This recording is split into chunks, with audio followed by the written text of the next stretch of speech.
Hello, dear students. Myself, Professor Mishramka Sunetra from JAT Arts, Science and Commerce College, Department of English. The topic of my presentation is communication skills.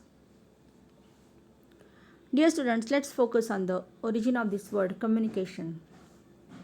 This word is originated from the Latin word communicare or communis, means to share.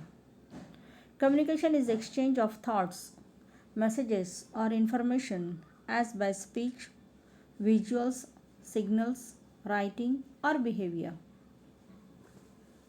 Now, what are the features of communication? Communication means meaningful exchange of information. Communication takes place between living creatures. It may be intentional or unintentional. It is conventional or unconventional. So, in communication, we can use conventional signals or unconventional signals. It can be linguistic or non linguistic. Now, how to communicate effectively? Identify the objectives and purpose of your communication. Organize message with requirement of the receivers and your own purpose of communication. Encourage your receiver to give prompt feedback. Feedback is an important part of communication.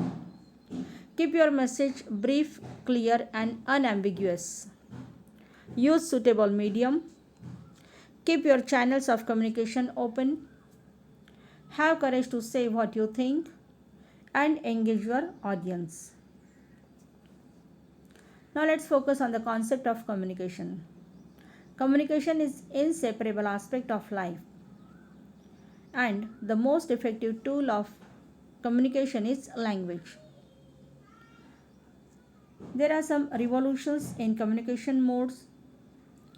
We can get now information at the click of button, and everyone knows how to communicate. So effective communication is important.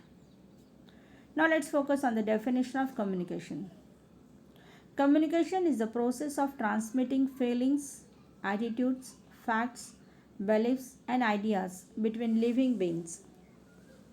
Another definition of communication says that it is a process by which information is transmitted between individuals so that an understanding response results.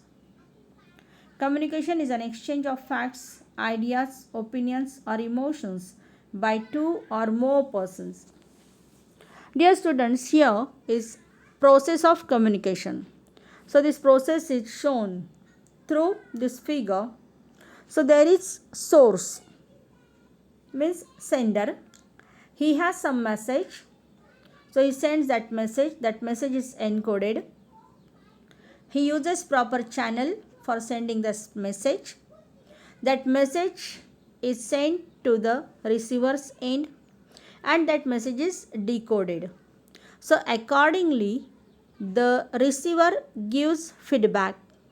When that receiver gives feedback, communication process is over. So communication is two-way process. There is sender and receiver. So when a sender sends some message, receiver receives it and gives some feedback.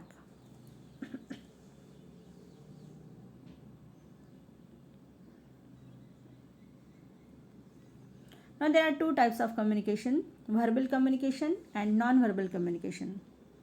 Verbal communication is a form of communication which uses language, and this communication may be oral or written.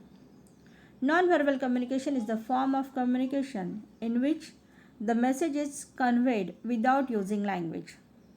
So it communicates through signs, symbols, colors, posters, charts, maps, graphs, gesture, facial expressions, tone, dress, grooming, etc. There are some advantages and disadvantages of oral communication. Oral communication is always time saving, it is less formal, it provides instant feedback, it is more persuasive, it is less expensive, It has some disadvantages. It can be misunderstood. It has no legal record. It is not effective for long distances, and it can be easily forgotten. Now, there are certain tips to improve communication skills. So, for improving communication skills, we must remember 7 C's.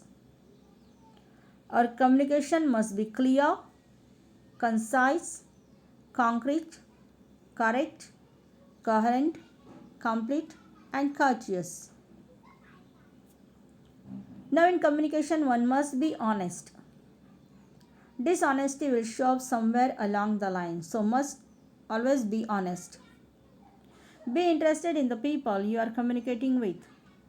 Remember, people are more attracted to those who are interested in them and will pay more attention for what they are saying.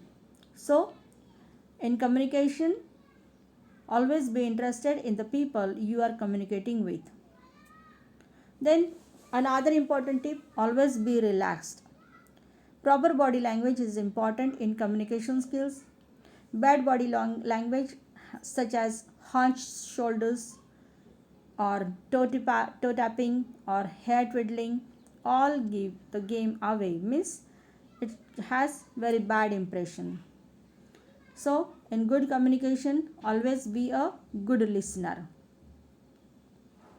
Smile and use of eye contact. Smile and eye contact is the most effective signal you can give. Then think before you speak or put pen to paper. So, whatever message you are trying to convey, you just always prepare it well. What outcome do you want to elicit? That is important. So, before speaking or before writing anything, think. Be direct, don't be aggressive. A lot of flanneling around can make people lose interest and miss the vital point. Don't use jargon and the acronyms and technical expressions unless you are sure your listener understand it. Our communication with external customer can often be impacted by using too much jargon. Then take your time, whether in speech or paper. Rushing can make you seem nervous, unconfident, and downright scared.